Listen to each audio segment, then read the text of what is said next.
Alrighty, I will call the Licensing, Hearings, and Public Safety Committee for August 28th, 2024 to order at 30. Roll call, Alder Perella. Here. Alder Heidemann. Here. Alder Pearson. Here. And Alder Lefebvre. Here. And Alder Rust is here. We all know each other? Yes. Go for the All pledge. right, do our pledge of allegiance. I pledge allegiance to the flag of the United States of America, and to the republic for which it stands, one nation, under God, indivisible, with liberty and justice for all. Alrighty, I'm looking for an approval of the minutes from the August 14th, 2024. So move. Second. All in favor? Aye. Chair votes aye, those are approved. All right, item number 6, RO number 36-24-25 by Police Chief Christopher Domagowski pursuant to section 30-50 of the Municipal Code, submitting the quarterly report showing the benchmark measurements for the police department for the period commencing April 1st, 2024 and ending June 30th, 2024. Chief? Good afternoon. So you have the report in front of you. Off the IFC, the highlights, part 1 crime. For the period, there was a decrease in overall part 1 crime compared to the prior year, 368 in 2024 versus 403. I would point out that there was an increase during the period in crimes against persons. Again, the comparison versus 2023 is 120 this year versus 84 in 2023. And then this would be the result of an increase in aggravated assaults, as you can see on the sheet, 79 versus 51 in 2023. I would point out that the greatest number of those are domestic related, and that continues to be the biggest issue really that we struggle with. Traffic accidents for the period were down 691 versus 702. And then there was a decrease in involuntary commitments year to date in comparison to 2023, a pretty significant 129 versus 51. Most of that is related to what's happening with the co-responder program, where we're able to intervene and get people connected with resources, and there's some other crisis beds and stuff available in the community. So I think we're seeing good things. So those are the highlights I have for you. I can answer any questions that you might have. Alrighty, any questions for the chief? Alder Hyman? Thank you, Chairman. Just not about the report, but when we have an event like the boat races and stuff like that is there anything that, well, I'm sure you prepare for and stuff like that, can you noticeably, is there any effect on crime in Sheboygan when something like that is happening? I mean, are there pickpocketers? Are there, trafficking or? No, so I would say it depends on the event. And like you just said, we prepare for the event and add extra staffing as needed to deal with that. For an event like the boat races, most of it is traffic related and getting people where they need to go and making sure that those kinds of things. Otherwise, Monty was in the order with me, but his people were there and Casey was in there. The biggest incident that we had during the boat races was somebody on the south side that Yin Yang was trying to write a parking ticket to that took off, that we ended up locating later and issuing that ticket to him. Otherwise, we really had no issues during that. Sometimes, a lot of times, it really depends what the event is. So I can tell you that I can bet money on what's going to happen anytime the Packers are playing. Okay. Everything, not only here, but when I was in Milwaukee, same thing, running all of the detectives on second shift, the busiest, shift down there. Things do not happen during the Packers game because everybody is watching that game. So you don't have the, interpersonal violence and that going on. Yeah. Maybe after the game, after everybody's drunk and can no longer focus on the game. But during some of that stuff, people are busy and doing things and they're not involved in. I want to compliment you on a fine job. The thing is, if you're going to lure more and more of these events, if this other organization comes in and says, hey, what all happened while boat people were here. You know, are we going to bring this event to the city of Sheboygan? Which is, you know, just, again, it's nice to see that we don't have anything additional happening because we decided to hold an event. Yeah, and you really need to understand that we have been having more and more meetings, and even after the latest event, we made a point to talk about that we need to get together and debrief and learn from what happened so that we can plan for it next time. But there's lots of planning going on beforehand, really to try to identify where potential risk is at, and so that we can mitigate that and put things in place to address that beforehand. Thank you. So all I just wanted to know is when you did your traffic planning, and how did that basically, did everything run according to plan pretty smoothly, or? Pretty much. There was some problems with parking the boats at the Friday going to City Green Friday night. But the things that happened, good lessons were learned, and that can be brought into. Yes, and some of them are lessons that really need to be learned through experience, Okay. is what I would say. Exactly. Oh, I agree with Alderman Hyman. I thought that you guys did a wonderful job. And it was an event that people who came into our town probably went home and talked to their, their neighbors about going, hey, that was a lot of fun in Sheboygan. You know. All right, any other questions? I just had one question. I know this isn't part of your report, but do we have any way of kind of getting an idea how we compare to other like population matched cities within Wisconsin as far as our crime? I mean, I know that, does the state look at that? Sure, the state has a website that you can go into through the Department of Justice, and you can find all of these data that we're reporting. And this is what's called NIBR data, so National Incident-Based Reporting. And they're going to have the stats from every comparable city on there. So you could open that up and look at it right there. And one more quick question, what's HV? They're high visibility deployments that we're doing. So one of the things that we believe that the research demonstrates is that crime is concentrated. It doesn't happen just anywhere. It's happens probably in about, how do you say this? 60% of the crime happens in 40% of the places, so it's very concentrated. Accidents really have the same kind of impact. And so we have an analyst who maps out all of this. And so we do maps where all the crime is occurring, maps where all the accidents are occurring, and we overlay them, and those become hot spots. And so we deploy people to those areas to concentrate on those areas so that we can have the greatest impact. So those are deployments where we're going to hot spots and trying to be highly visible. Okay. Yeah, I had a similar question on the HVEE. So how come the number is so much higher than last year? It's because we have It's because we have some different management, and we're stressing again that we need to be doing this stuff. So the HVEE stuff is interesting because we helped do the research on it. So in 2010, when I first came here, we got a DDAX grant. And so DDAX stands for Data-Driven Approaches to Crime and Traffic Safety. So there was a national kind of push. The researchers in some of the major colleges and the criminal justice programs and the federal agencies that study crime like BJA and stuff like that were finding success in that. And so they were trying to get departments essentially to do it and work with researchers that could gather the data and show evidence of the success. So in 2010, we got a DDAX grant and started doing it here. So we used money to do overtime to do this. And then the researchers, we shared the data with them, and then they wrote papers on it. And at the time, Steve Cobb was the captain that was leading it. And then Steve Cobb went around the country essentially sharing what we were doing and the kind of results that we had.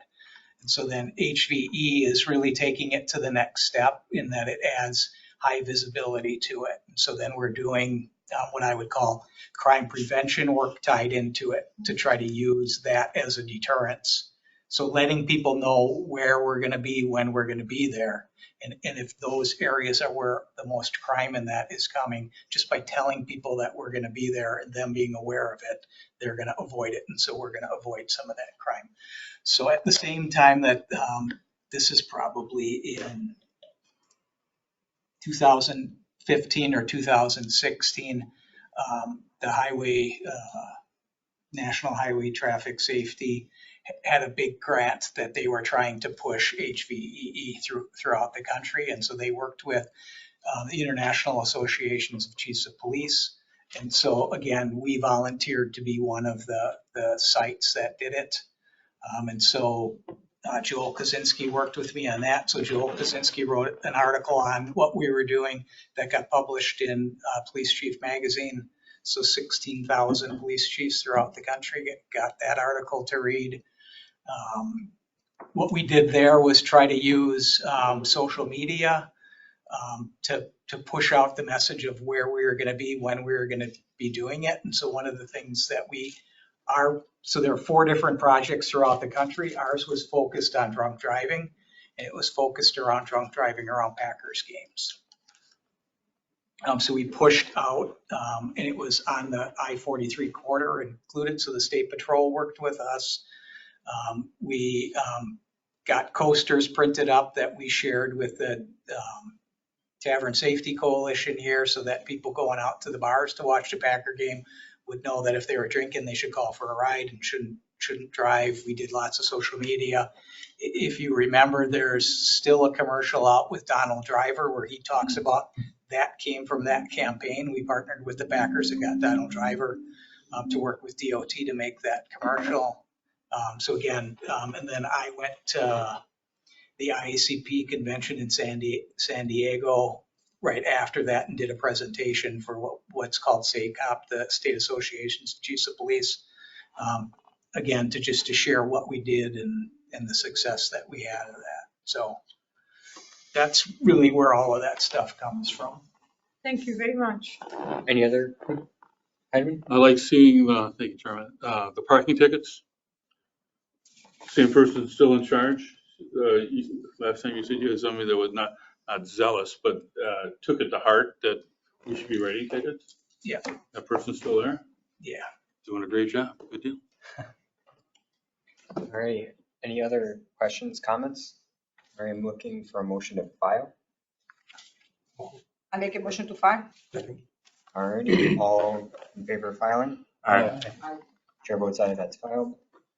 Item number 7, RO number 38-24-25 by Fire Chief Eric Montalano. Did I say that right?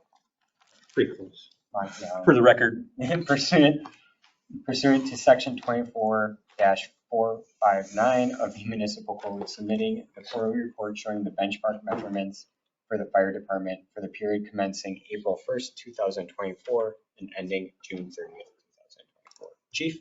thank you, Chair. So everybody should have the report. Just a couple of the highlights are we were really low for call volume. Now we're about 200 calls higher than we were at this time last year, and the trend has continued to move in that direction. Something of note, last year the whole average was about 66% of our calls were overlapping multiple incidents. We're at 75% now, so we are constantly getting busier. The thing to know that we PD can, based on what we use for our EMD, our dispatch, we cannot stage calls, like we can't stack them. We have to respond because they're in our ordinances and the national standards, we cannot. So it makes it a little difficult where you rely a little more on neighboring communities. So that's something, if the trend continues, we'll have to look at. Our school safety programs will begin, actually they're starting in the next couple of weeks. So we'll have some data for that. The EMS training hours are about 400 hours higher than last year at this time. And part of it is due to the new programming and tracking system that we're doing, as well as AC Lubert adding more training to our medics, which is great. And the final thing is our fire inspections really are a little lower, but they're normal. Last year, we had 2 individuals on light duty that were able to do a lot of our inspections. In fact, they did 80% of our fire inspections. We don't have that this year, so we're a little back on track, but it seems slower. So that's it. I'll be glad to answer any questions if anybody has any. Any questions, comments? Yes. Yes. So that's the reason that inspections are so much lower? Yeah, we had 2 on light duty doing them every day during the week. And our inspections are done by our shift members on duty. So when you're busy on calls, you don't get to finish them or do them. So yes, it makes a big difference. I'm new to this whole thing like that. I just wanted to understand the fire department's radio call signals and everything like that. Are they compatible with the police department? So there's no problem of communicating between the police department and the fire department. Different frequencies that they have their frequency and ours, and some of their traffic is encrypted. We actually during the boat races, one of our plan was to get our radios programmed to be able to speak directly to PD, but we always have the ability to speak to dispatch. You do. Who is directly in touch with All right. PD. That was just So if there's a delay, it's seconds versus trying a phone call or something. Okay. But yeah, we're working on them to get it in our portables. Yeah, and I think we talked about that a little bit at a prior meeting, that it's not just within the city, but within the county, we're all on the same radio system. So we have an ability to patch channels or go to different channels. I'm just thinking about the public safety, the more we can make that fluid, probably the better. Well, definitely the better. Yeah, working on it. Okay. And the final thing I'll add, I never want to correct the police chief, but not everybody's watching Packer games. For the record. I think the data shows it's a very small number watching it. Alrighty, any other comments, questions that aren't Packer related? So the mutual aid, thank you. The mutual aid is the mutual aid with SPD or with other entities from other municipalities that you are talking about? Yeah, good question. No, they are the other municipalities or other, and they're both. The mutual aid given is us going to give them aid or help. And then mutual aid received is them coming to assist us. We truly don't track internally when PD, they're on a majority of our calls always, which is great. That's the good working relationship we have. So we don't track those, but. So then the overlapping calls, those are the ones with SPD? No, overlapping is all our incidents. So right now, let's say we get toned out for an ambulance call. And while they're on scene dealing with that patient, we may get toned out for another call. And that's an overlapping incident. So of all our incidents in this quarter, 75% of those were overlapping. So that's quite a large number, more than half. So it could be one call and then another call happen, or one call and 8 calls happening all at the same time. And we can't not respond to those. We got to get help. And you said that is on the increase. Why would that be? That's an excellent question. Mike and I have talked about it before, and there's many factors. I mean, you can jump in there, Mike, but it just seems like people know the system more, that they know how to play the system, but there are a larger population. I think you have an aging population. Mm-hmm. You have a bigger push to call 911 for critical incidents such as strokes and heart attacks. There's always campaigns for that going on, and I think there's just been a bigger push for the emergency systems.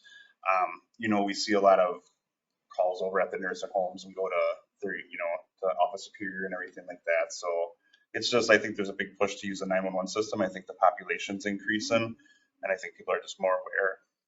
Yeah. Okay. Any other questions, comments? Alrighty, I'm looking for a motion to read and file. So moved. Second. Alrighty, all those in favor of filing? Aye. Chair votes aye, that's filed. Item number 8, resolution number 62-24-25. A resolution authorizing the fire chief to accept and expend funds received from the U.S. Department of Homeland Security Federal Emergency Management Agency in the amount of $361,738.39 from the Assistance to the Firefighters Grants Program to purchase 6 cardiac monitors. Chief? Yeah, thank you, Chair. So I'm going to turn this one over to Assistant Chief Luber to explain what the monitors are, and then I will ask our Audrey to our city attorney to assist in the amendment. We have to amend some numbers. So I'll let Mike explain it first, and then we'll turn it over to Audrey. So Okay, thank you so much. So originally, like, we have a set of cardiac monitors that we keep on our ambulances and a couple on our fire engines for our paramedic responses. We originally bought our cardiac monitors. They're 9 years old, going roughly on 10 years at this point. Typically, they have a life of about 8 years. So we had in the CIP for 2026 for about $415,000. We always every year look at the Assistance to Firefighters Grants or FEMA. Cardiac monitors were a high priority for this last year. So we put in for 7 of them. So that'll be part of the amendment that the chief makes. The reason being, we're adding ambulances and everything like that. Our current cardiac monitors, they no longer make anymore. So they're due to get replaced at some point here. We won't be able to get the parts for them and everything like that. We kind of seen that a little bit ago with the earlier version of what we have now. So 9 years old going on 10. They are due for some upgrades for us to keep transmitting. We transmit some of our patient care data to the hospitals and everything like that. So the current ones are due for modem upgrades and things like that if we don't replace these with the FEMA grant at this point. These monitors will have about an 8-year life expectancy, but they are very much more capable than what we used to have. So about 3 years ago, we added the Lucas devices or the automatic CPR devices. These new cardiac monitors are also by Stryker. So one of the things they always emphasize is continuous CPR. These monitors can read through CPR, so we never have to stop CPR anymore. We can read right through it. They also have a lot more intuitive features to help reduce medical errors, such as, making sure we do this or that before we possibly cardiovert somebody or shock somebody. It's hard to bring them out. So, and then they also have the ability for us to do real-time monitor in multiple leads or looking at the heart in multiple ways, and then transmitting that real-time data to the hospital as well. So a lot of upgrades. It's going to save the city quite a bit of money in 2026 with the FEMA grant, so that's very good. And another part of it was FEMA also let us put in there 70,000 of it is actually just for the maintenance of it and repairs every year. So that'll get us through 7 years of that, plus we get a year free. So almost right around that 8-year mark. We always get, I'm going to call it the Cadillac plan, but we always get the highest maintenance package, but really it pays for itself every year because it will always wreck. We won't wreck, but there's always a motherboard that blows and it includes their batteries and everything like that. So it always pays for itself every year. So that's all part of this grant as well. And I can answer any questions on this that anybody may have. Any questions? Alrighty, Audrey, explain what we have to choose. So it looks like there's a need for an amendment, and Chuck, I'm not sure, since the resolution number states only 6 cardiac monitors, do we have to make an amendment to change the resolution to 7? Probably wouldn't be a bad idea. Okay. It's actually 7 instead of 6.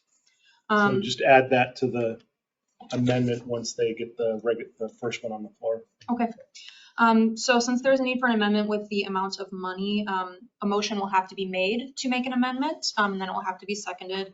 And then there should be a motion to amend. I believe everybody has a copy of that in front of them that needs it. Does anybody need one? Okay. So that amendment will be, someone will say, I move to amend the resolution, and then read all of that, and then the amendment will be voted on. All right. So I'm looking for a motion to approve the original resolution with a second first, right? Yep. Also move. Second. All righty. Now I'm looking for motion for the amended resolution. I move for the amended. You have to state it. Oh, Well, and because we're going to do the 7, let me just suggest that when you read that first line, I move to amend the resolution so as to provide for 7 cardiac monitors and the increase. Then you can read the rest. Got that, Bob?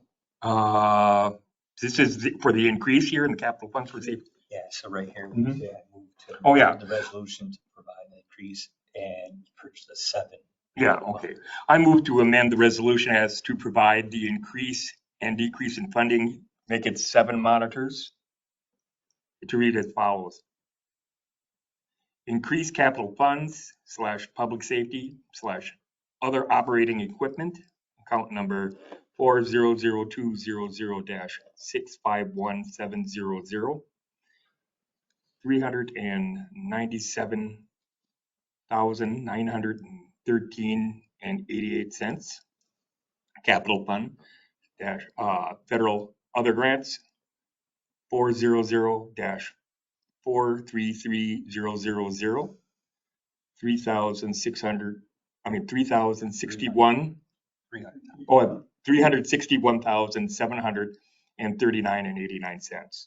And capital fund / property tax levy number 400-41100, $36,173.99. All right, and then the decrease. And the decrease, the general fund / fire and EMS dash full-time regular salaries, 101,220,510,110, $36,173.99. And general fund / property tax levy, 101-41100,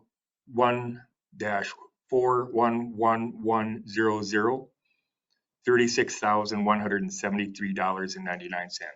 Second. All righty, all those in favor of the amendment? Aye. Chair votes aye. Amendment passes. And then I'm now looking for a vote on the resolution as amended. I'll make the motion to pass the resolution as amended. Second. All right, all those in favor? Aye. Chair votes aye, that's approved.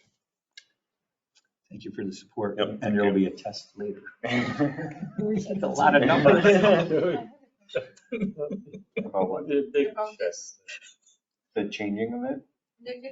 The one that we just approved, About the change to it or? the content of it, so how much it is. So the federal grant is 361,739.89. Congratulations on that. So then the funds, additional funds that the city has to match with is 10% only, correct? Correct. That's why it's, the 36,000, correct. So what's different with the We one? originally had put 361,000 as the, As the 10%. That's where they Very had good. it. Okay, we had that perfect. incorrect, Very good, thank you.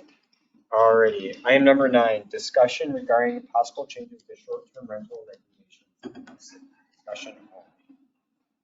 So, All right, so I've been doing some research on short-term rentals. It looks like we've gotten some questions from alderpersons about potentially including one in our ordinances. So I've done some research. I've sort of come up with a draft, but I'd really like to hear from you all if you have anything that you would like in that short-term rentals, or if you have any questions for me in general about them. okay, so what is your draft looking like? Give us the basic premise of.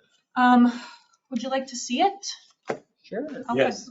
I've got some here. It's not finished. It's just Yep, it's just a General. discussion only, so. it's just going to give you sort of an idea of the things that are in it.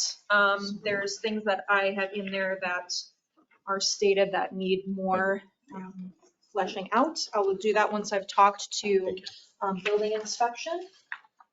Thank you. Do you have one? Thanks.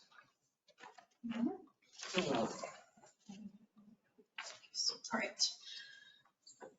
So I've taken a look at nearby townships like Sheboygan Falls, town of Holland, I believe that's Hoosburg, and also Lake Geneva, since they're sort of a tourist destination, hopefully like Sheboygan is and or will be. And everybody sort of does things a little bit differently, but I've sort of put this together. I've modeled it mostly off of Sheboygan Falls, just changing some things that I've spoken with department heads or other departments in City Hall about. So if anybody has any questions, or so we can sort of run through what I've got going, if people would like that. Yeah, I would like you to do that. Go ahead. Okay. So first we're starting out with definitions. This will be more fleshed out once the draft is sort of at its end stages, just to make sure that all of the terms that need to be defined are there. So we'll be having something called a designated property manager, which is someone that will be explicitly managing the property. It can be the owner, but if the owner does not want to be the one to manage their properties, say they have a few of them, they can designate somebody that's close by to manage those properties if there are problems, or just to make sure they're up and running as well as possible. Right now, and after speaking with others in the departments throughout the city, it seems that we've sort of come to short-term rentals being a minimum of 3 nights, and that's sort of to tamp down on people renting houses just to be party houses, disturbing neighborhoods, disturbing people that actually live in these places. So right now we have a minimum of 3 nights. That can go up, that can technically go down. That being said, the city can place restrictions according to Wisconsin statutes that were just recently passed. We cannot prohibit or restrict anything for 7 days or more. So if we have to allow short-term rentals at a minimum of 7 days, if that makes sense. All right.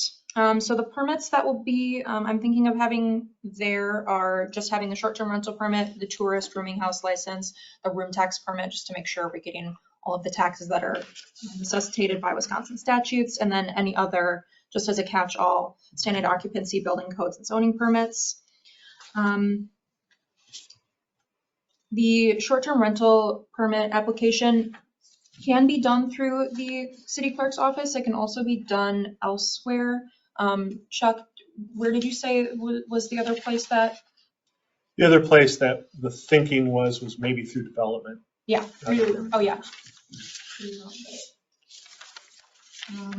Which would, that permit application would identify the owner contact information, physical addresses, phone numbers, etc. of the owner of the property, as well as the property manager, and their room license number. The property manager requirements are just general requirements of what I've seen at other municipalities, like Sheboygan Falls and the town of Holland. Having that minimum rental period be a minimum of 3 consecutive days. Having that designated property manager reside within 35 miles.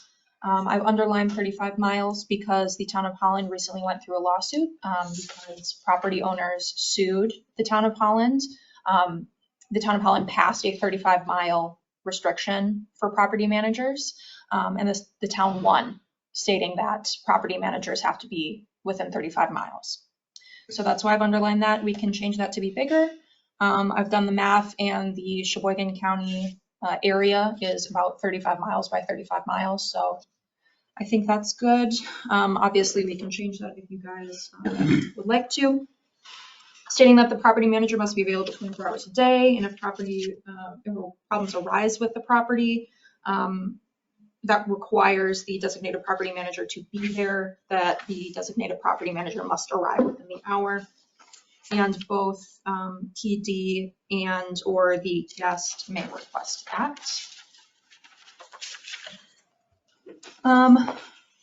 It's possible that we could put in place a limit for the amount of properties that a specific designated property manager may actually manage, to make sure that they aren't managing like 100 properties and can't get to a property if necessary quickly. So that's in there just in case that's something that you all like. Just talking about the room tax, making sure that we're getting that room tax in, the room tax filing returns, and making sure that the property managers and or owners have appropriate insurance for everything. Operational requirements are sort of the things that the property owners and guests can do at the properties themselves, like making sure that they're complying with parking ordinances, no more traffic than would regularly be there, no RVs as a means of housing more at properties than should be there. making sure nuisances aren't happening and the occupancy is not too high for safety reasons. I'll be speaking with building inspection to talk with them about inspecting properties. Basically, any requirements for inspecting businesses must be on a basis, like have a rational, sound basis for them. So we can't probably be going in every year to re-inspect. We'll be able to inspect most likely because the properties aren't just being used as homes, they're actually being used as businesses. So for those reasons. But it would probably be done at like the time of application if guests are complaining that they don't think stuff is up to code, or if properties changes hand and a new owner comes in. So I'll be speaking with building inspection about what they would prefer for that. We have a provision in here for penalties if that is something that we think is necessary, you guys think is necessary. And then the appeal of licensing decision. The denial of any license application or renewal may be appealed by filing a written appeal request with the city clerk within 30 days of the notice of denial, and then it would go before this board, that denial of that license application, and for reasons why that application had been denied or denied renewal. And then after that, then the Common Council would, this committee would recommend that to the Common Council. And then there's some reasons why the application would be maybe revoked or denied, and that's failure to make payment or having delinquent fees, taxes, or anything other special charge or debts owed to the city, violations of state, county, or local laws, and then failure to maintain the licensing requirements that we've set out. And then the revocation, I'll flesh this out a little bit more as well, but it would be the same process as the appeal process, going through this committee and then going to the Common Council as well. So those are some of the things that I've come up with. Is there anything that any of the alders are specifically concerned about that I could put in, or any questions in general? All right, any questions? Yes, please. So I mean, I will read it again and maybe I may have more questions later, but so how do we don't have an ordinance right now, right? No, we do not have So how is the short-term rental regulated right now? Are there any rules at all that apply to it right now? We do have rules. I think we have a permit. Go ahead, Chuck, if you know more. Yeah, so, there's still sort of the general rules that would apply. So code violations and things like that you can enforce. They're not specific to short-term rentals, but they're any residential facility. We also have the room tax, and they are supposed to be paying room tax. I think this may help with that, but realistically already they're supposed to be paying room tax if they're renting. Nuisance kind of stuff, that's sort of general. What Audrey has done here is really sort of focused the issue on short-term rentals so that you can do some of the things like limit how long the rentals can be, so that we don't have the party houses, so that we have people on site or available, and then to provide some basis for revoking licenses if people aren't following the rules. So adding for some level of more level of enforcement. So if people want, let's say I am a property manager with some sort of, an Airbnb or something. Mm-hmm. I cannot rent for less than 3 days? Yes, so recently I'm talking within like the last year, the Wisconsin state legislature made it so that cities can reduce the amount of days or make a minimum amount of days, 7 days. So we couldn't say the minimum could be 8, we could say the minimum could be 3 or 2 or some such. So we as a municipality are allowed to do that. Lake Geneva has set the minimum at 7, which is the absolute max that they can do. I think other municipalities have done like 2 or 3, but I think that's really just being able to focus on the party houses that people want to rent out. I like the idea of 3 because most of our events are 2 to 3 days already. Anytime. Yeah. What I'm concerned about is the amount of corporate entities that would go in to these, because there's a lot of corporate entities that want to snatch up houses and make Airbnbs out of them. And then that goes against what our city is trying to do, which is trying to get more, you know, housing units. I don't know, how do we handle that? This forces the owner to be within 35, basically Sheboygan County. Right. To be here. So they wouldn't be able to purchase the property. They would either have to sell it to somebody local, or there would have to be That covers someone. that. Not the owner, but they would, entity, either that, yeah. or they would have to hire somebody. Yes, to yeah, be here. an entity that Okay. would be within that. And I think to your point, Audrey pointed out that, we may want to put a limit on how many properties a person can oversee. And I think that's Right. That's one of the questions, whether you have any thoughts on that. Yeah. Overheimen? What is the, sorry. Or Hyman first. Thank you, Chair.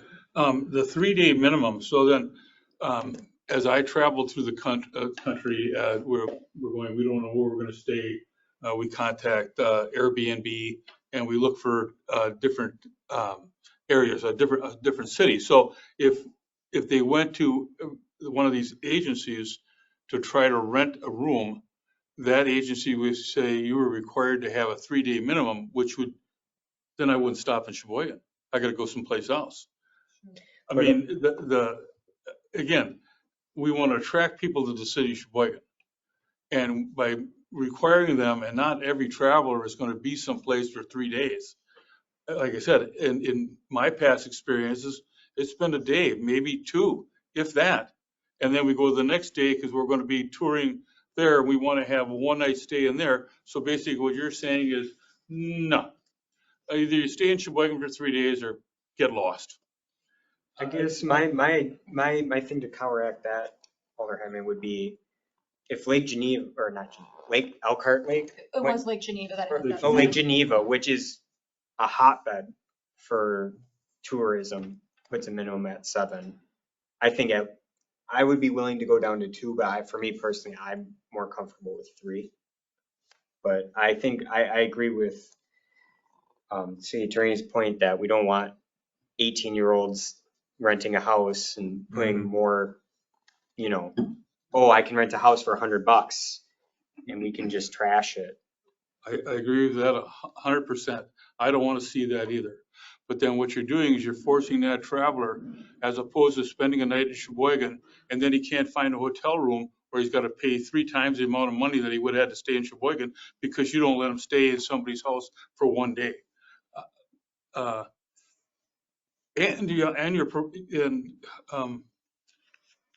people that are doing this, are renting these, are they familiar with what we're doing? Has that been searched out to where all the property owners know that now Sheboygan, for whatever reason, is requiring a 3-day minimum stay, where before that they had people that came in from out of town for 1 or 2 days for the last 10 years. Now they can't stay here. I think the thing, Joe, is that we're not saying this is just specifically for housing, not for like hotels and stuff like that. You can rent a room 1 night at a hotel. It's just saying that if you live, like if you're going to a residential area in the city, you have to be there for at least 3 days. Yeah, I believe this would only affect those types of. Yeah, like Airbnbs and VRBOs. This wouldn't affect hotels or anything like that. Right, no, I understand. Yeah. I'm saying we always use the alternate, use the method of going to the Airbnb or VRBO as opposed to going to a hotel, because we didn't want to stay in a hotel. We wanted it beyond the local economy where I'm spending my money in our restaurants, in our stores and stuff like that there, and traveling throughout the city as opposed to staying at a hotel. Again, I think 3 days is too long, because to me it just is. Because I've used it in a different method. And the other thing I was going to ask you about was no recreational vehicles. Okay, so I'm traveling, I have my RV, but I want to stay overnight for 3 days. I can park it in that driveway on that slab, but I can make sure that I'm not renting it. Yep, so I've included it in here stating specifically, they should not have the RVs, campers, or tents as a means of providing Right. additional accommodations. I agree with you. So. So, I mean, you can park it there as long No, as you're no, not using it to. No, I understand that. So our police department or somebody that's driving through the area that sees a camp, is our police department going to have a list of all the residents that are Airbnbs? It may be. Rental properties, because when they drive by and they see that camper in there, do they know that's a rental? Or how do we enforce that? If we're collecting an application, we would have that information and would be able to put it on a table and make it available. Okay. So you'd have that information on every rental unit in the city of Sheboygan? Police department Short does. term, if this would take effect and somebody would have to file an application either with the clerk's office or with planning, it's something that we could easily put on a table and make available through our SharePoint site or something similar. And that's what I want, Very okay. easy to do. Okay. So I have a suggestion, if you don't mind, to broaden your research a little bit to verify whether there are other municipalities that in fact have adopted less than 3 days or no limitations at all. My way to look at it is that it depends very much, in my view, to the type of tourism that we want to attract, right? If it was, for example, Sheboygan was a destination for national and international tourism, the 7 days would make 100% sense. But as I think that we attract more local tourism, maybe the 2 days make sense. Yeah, it's totally. Because it's no, I'm just trying to speak loud to my rationale to decrease the number of days, because it is very much related to the type of tourism and guests that we try to attract, right? Yeah. If you go, so for example, if I go to Door County, I may go just for a day and a half, 2 days, right? But obviously, if I go to Paris, I'm looking for rather for a week. So it's maybe if you can look at it and see, verify whether where you see no limitations, what is the type of city that has no limitation? So maybe that I have just 2 days. Okay, yeah, I can look at that. Pearson, then Lefebvre. So, yeah, my question is, I've done a lot of research, well, some research, probably not like what you have, but I've done some research on this too because of constituent complaints about this. And my understanding is that the tourist rooming, the certificate that you need or whatever comes from the county. At least they're the agent that does that for the Department of Agriculture. For that particular license, yes. So what we're talking about, and that's for the Sheboygan County. So theoretically, all these short-term rentals are supposed to have a tourist rooming house certificate or license. So is this going to be an overlap where they're going to have 2 licenses if they're within the city, or how does that work? Yeah, it's like having a passport and a driver's license. Okay. So you'd have to have, to my understanding, you'd have to have that county license as well as the city one if you're operating the short term in the city. Okay. And then my other question is, do we feel that as a city that we would be able to enforce this? I guess that kind of goes back to what he's saying. I mean, that's what I've read is a lot of these municipalities have a hard time enforcing this sort of thing because they just don't have the staff to kind of keep track of all the VRBO listings and that sort of thing. And I don't know if any thought has been. Go ahead. I can actually talk about that. Yeah. So finance took over a host compliance software a number of years ago. It started in planning. I think the year I started in 21, where it actually does a lot of the monitoring of the Airbnb, VRBO, all of those sites that you can rent out. It does monitoring of all of those and connects it to addresses that then finance sends out compliance letters to these owners already. So that's already in process. I will say if we get a call about a complaint saying, hey, is my neighbor registered? It is a public record, so we can say yes or no. If there's a short-term rental permit for the room tax portion, that's what finance is involved. We can send them a letter saying, hey, we've been notified that your residence is a potential short-term rental. Here are the municipal ordinances that are required of you as a rental unit at this moment in time, which is really paying that room tax. So I will say we've gotten better on the compliance side, but part of the reason that I'm even sitting in here today is because I want to make sure that whatever else gets put in place with this either follows kind of suit with what we're already doing or improving it. From my, Yeah, I'm fine. That's fine. from my own family's experience, we use a lot of Airbnbs, and we have, in our case, it's a couple of groups of the extended family, so that we could find some place we could all be together. And usually it's on a weekend. So I would agree with the idea of making it a 2-day so that, it would fall inside of that weekend, and it would make it probably a lot nicer for families, extended families especially, or groups of people that know each other and are good friends. It would, it would be better that way, I think. Yeah, I can definitely take a look into a lot of other municipalities, seeing what their minimums are. I just like to use the ones nearest to us, and Lake Geneva, since I know they're a touristy place as well. Yeah, I can definitely look into the minimums of many more municipalities.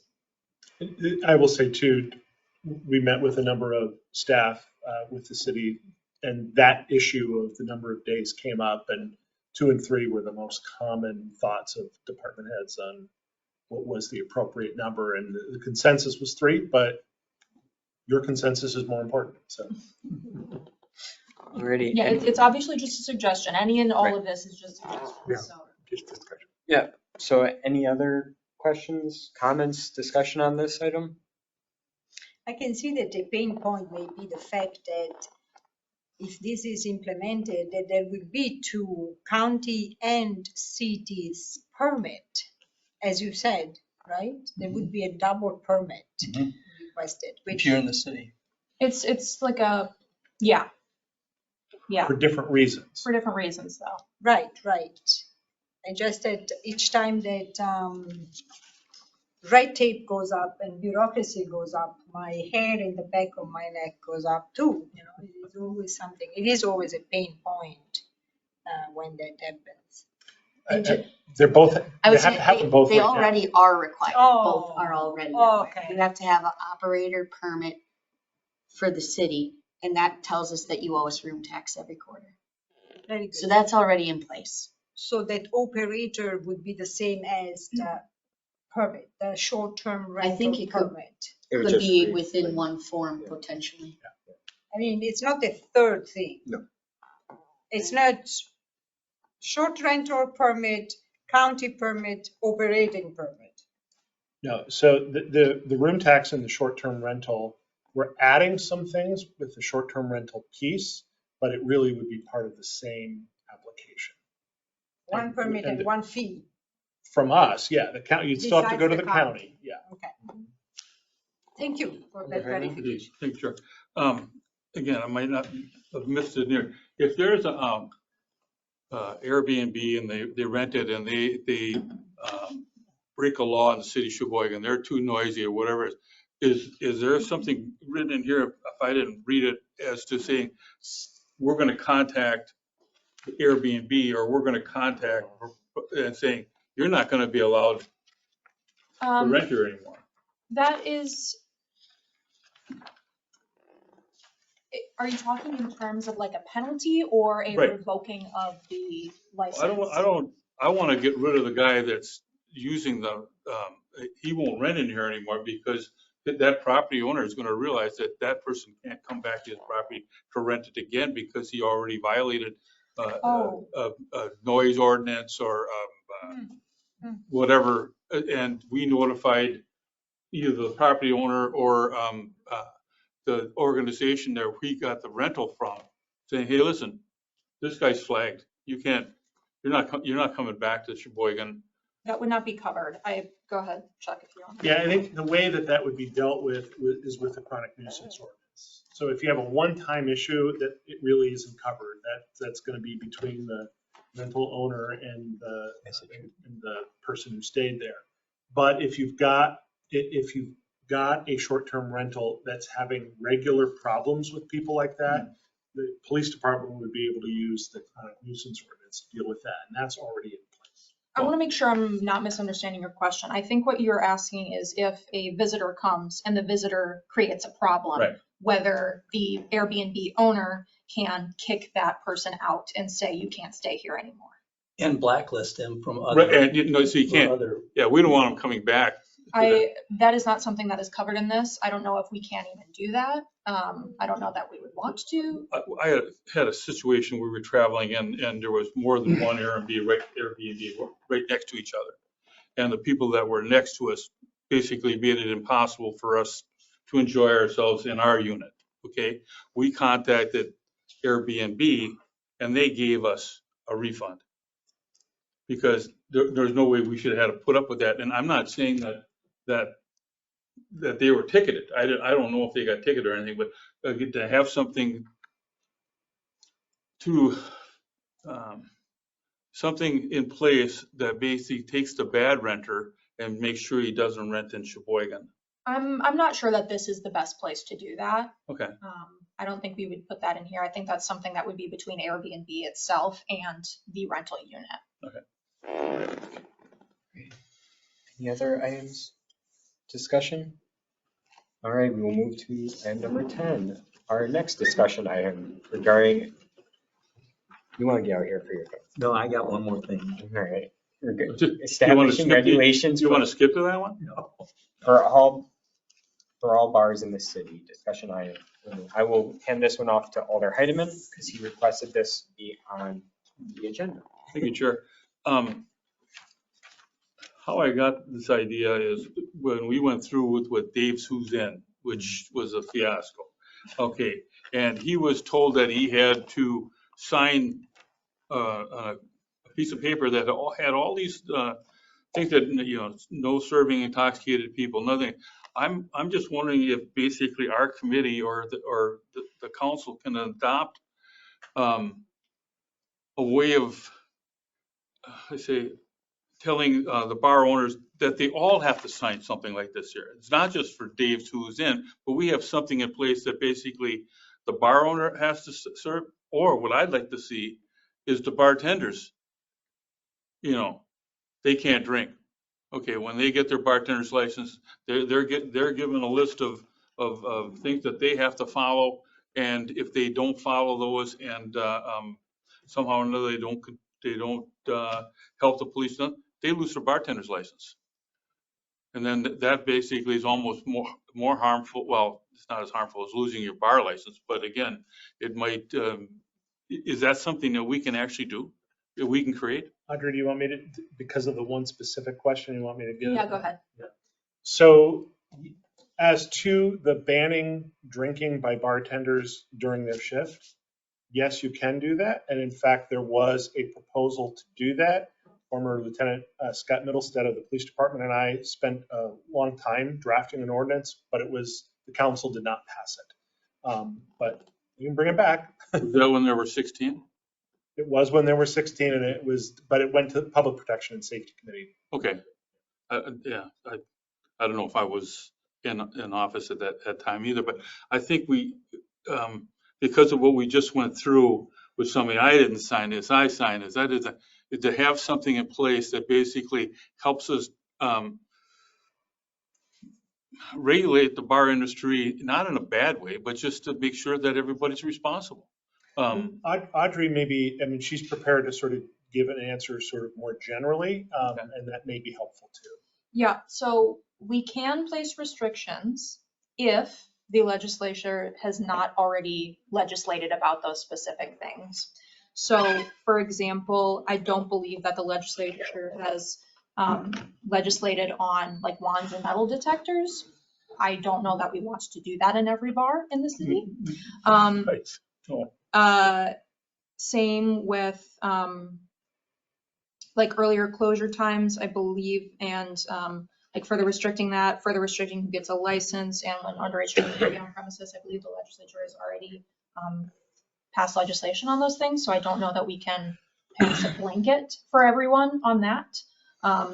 It's really about whether the legislature has already taken steps and legislated on these specific things. So it would be something I would have to go through and look at every single potential we're looking at, and see what's already been done. But the point I want to get clarified is we can establish something like that when we issue a bartender's license to somebody.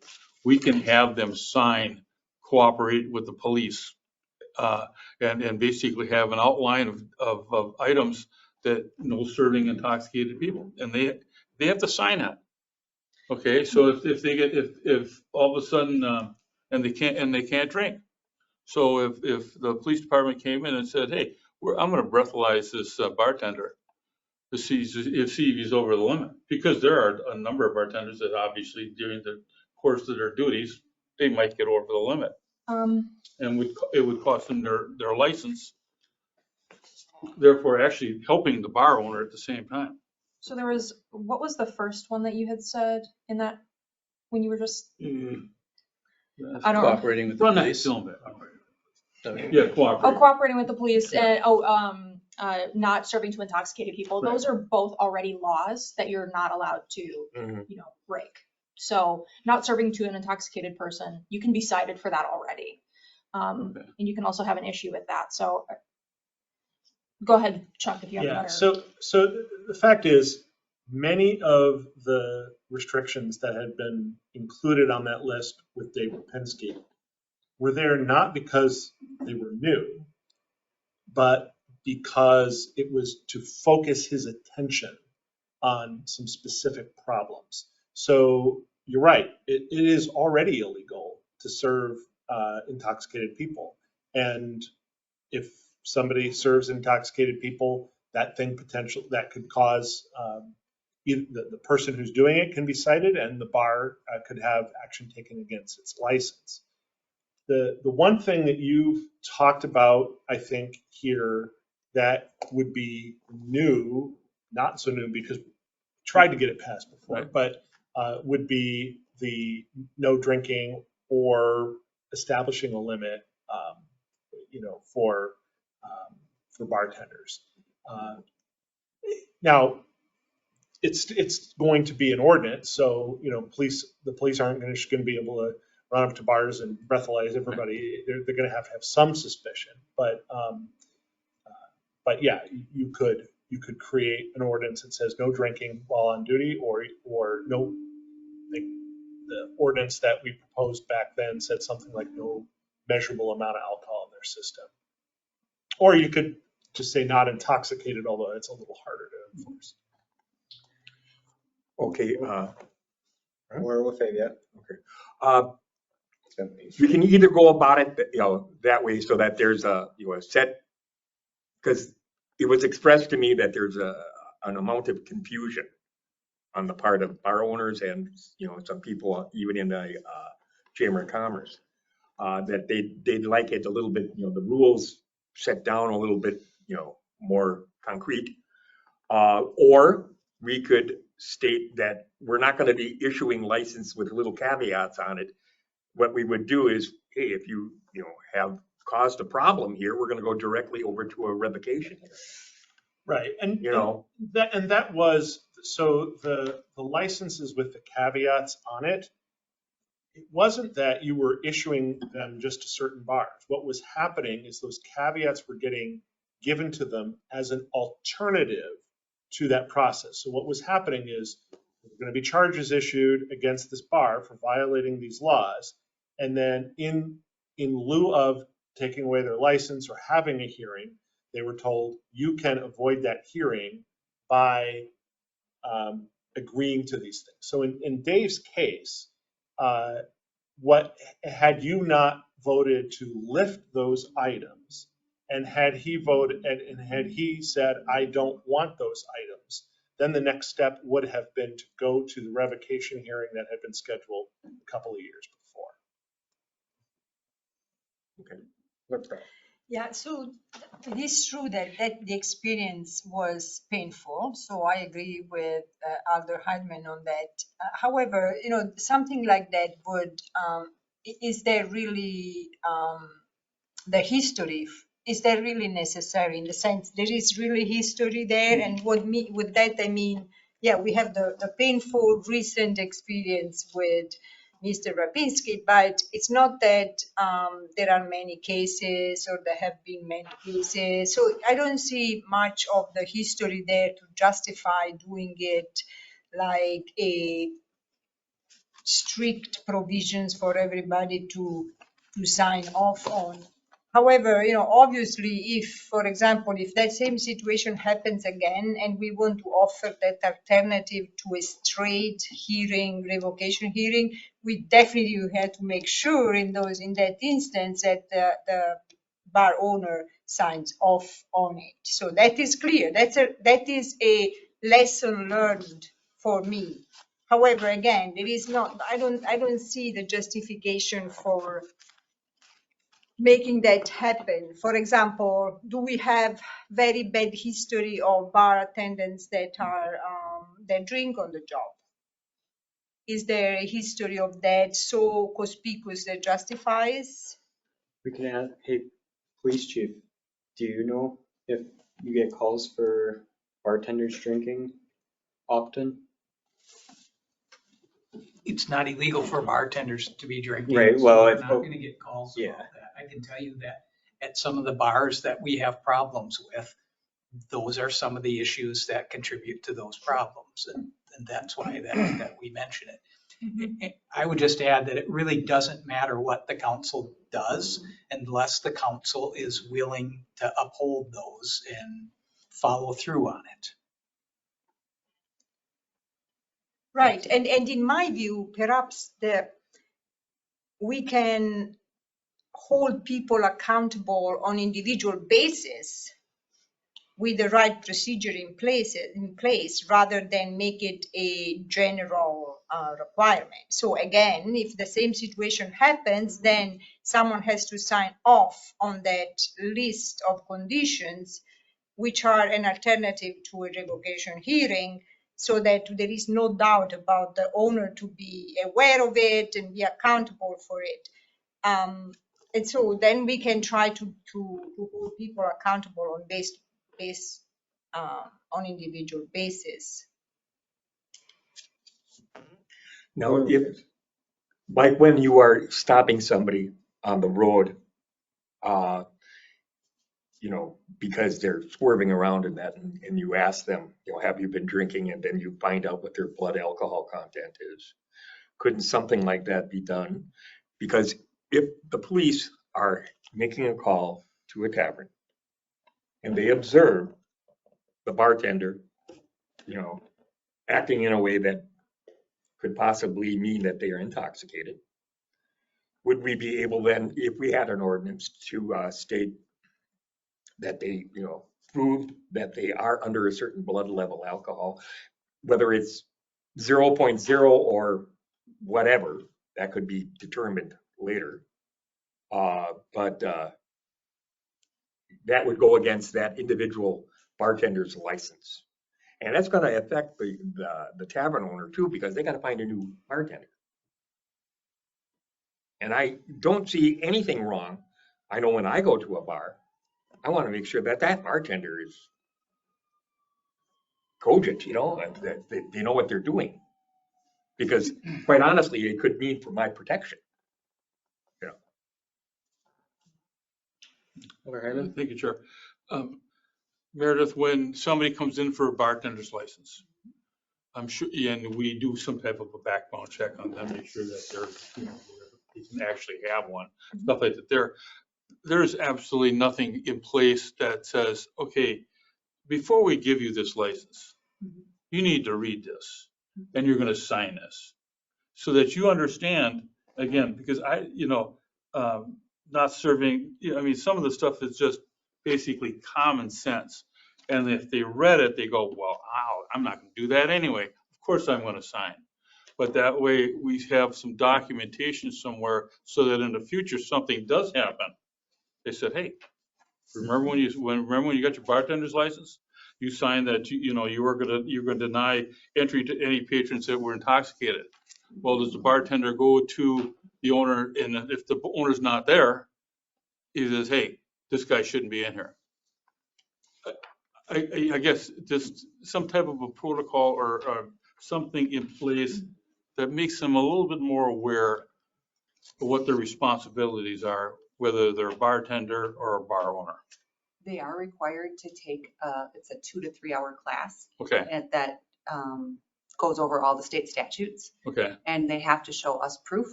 And it has to be one that is specific to Wisconsin and Wisconsin's laws before we can issue them a license. So every bartender, every agent for a bar has to show us proof that they took that class. So, and that does go over all of those, everything in the state statutes Okay. about. Okay. So there's something, there is Yes, already there is. something in Yes. place. And again, Yes. I was unaware of that. Yes. So- Mhm. The only thing that would not be there, obviously, is that they cannot drink, because that Right. is not the statute. Right. That's a different story.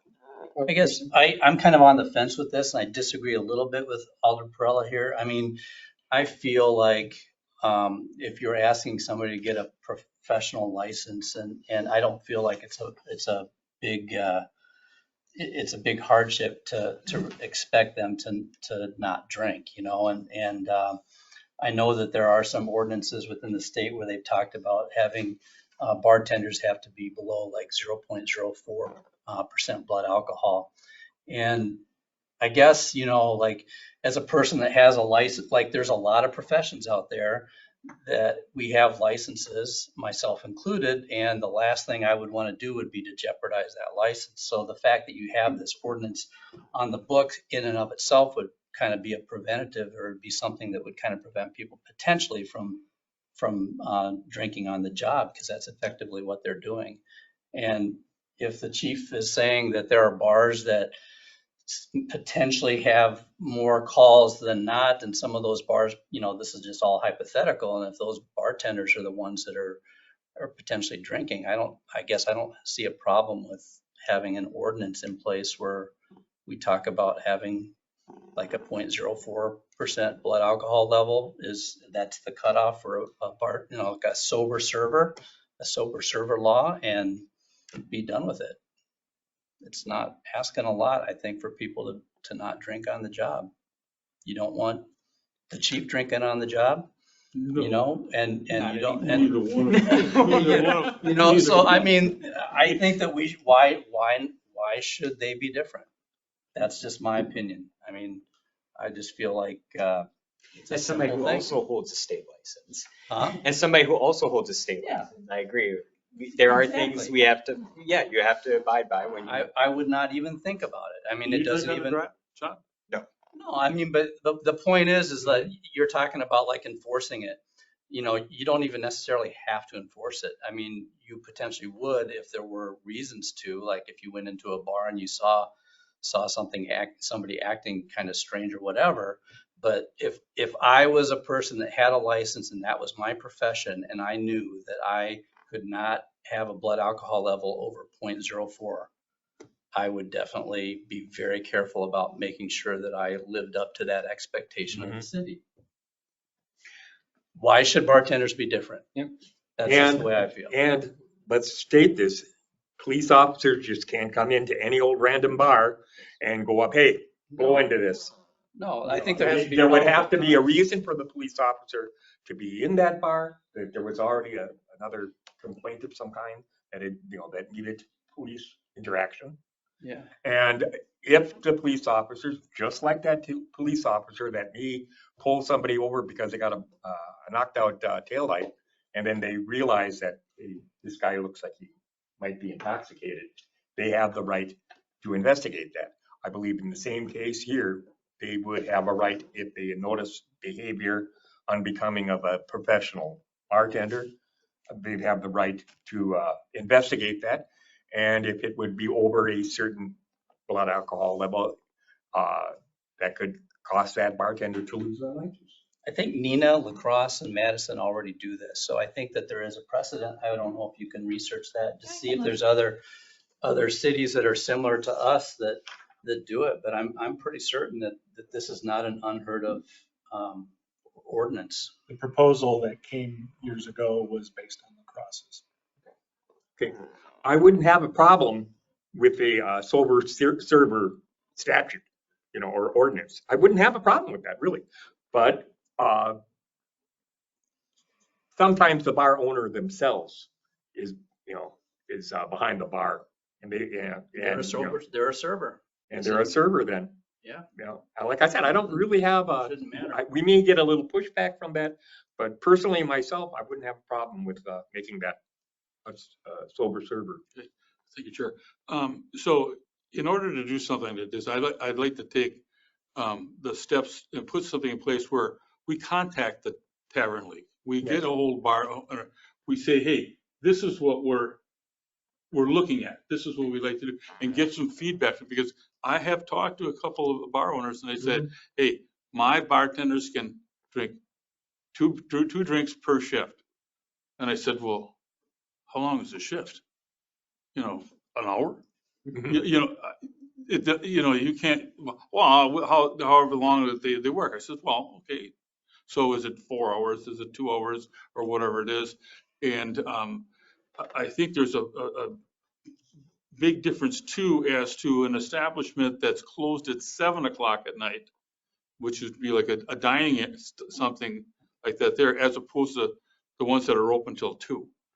And it's just, I don't know, I'd just like to at least work at this and figure out something we can come back to and get other people involved in and find out whether or not they want to do it, or just like Chuck said, we'll get so much pushback that none of the aldermen want to vote for it. So this is for discussion only, is what we're doing right here. And I believe who should be brought into that discussion is representatives of the Tavern League, the barkeeps themselves, and maybe some people from the Chamber of Commerce, because there are other places that, besides just taverns, and that serve alcohol or intoxicating beverages. And we get their feedback, how they'd like to see that done, so that there is something that everybody knows, that we got a set of rules. There is no confusion then, none. And it would come down to the bartender and their license. As somebody who's not a member of this committee, but who has with the Tavern League in the past and things like that, I would definitely suggest working under the Tavern League, because otherwise you may get a lot of pushback. Right. I know. If as just a member of the council, I would say that I would probably be more in favor of a blood alcohol, similar to what a drunk driving one would be instead of. So that would be more where I would be. Anybody else? Any other discussion? So I think we would be open to reopening your ordinance that you wrote many a year ago. And looking at maybe tweaking it a little bit to meet what we're looking at today. Bring in the Tavern League and bar owners and Chamber of Commerce, everybody, and see where we're going with that. So if we're done, move on to item number 11. RO number 50-24-25 by the city clerk submitting various license applications. Staff is recommending granting the 2 change of premise applications and holding on the application for L&L's for the Class B beer and the Class B liquor licenses. The Class B beer and Class B liquor just weren't filled out quite right. There was some conflicting things going on. We didn't have a background sheet for one of the 2 members of the LLC, so we're just trying to get all of that. And once we get all of that, we will reconvene and go over it all. So would you like us to pass this pending staff approval? Yeah, I think that's fine. Okay. All right. Make a motion then? Yeah, I'm looking for a motion for pending. Make a motion with the pending staff review. Second. All right, all those in favor? Aye. Chair votes aye, that's approved. All right, our next meeting date will be September 11th, 2024. I am looking for a motion to adjourn. I make a motion to adjourn. Second. All those in favor? Aye. Chair votes aye. We are adjourned at 5:49 Can I do p.m. this?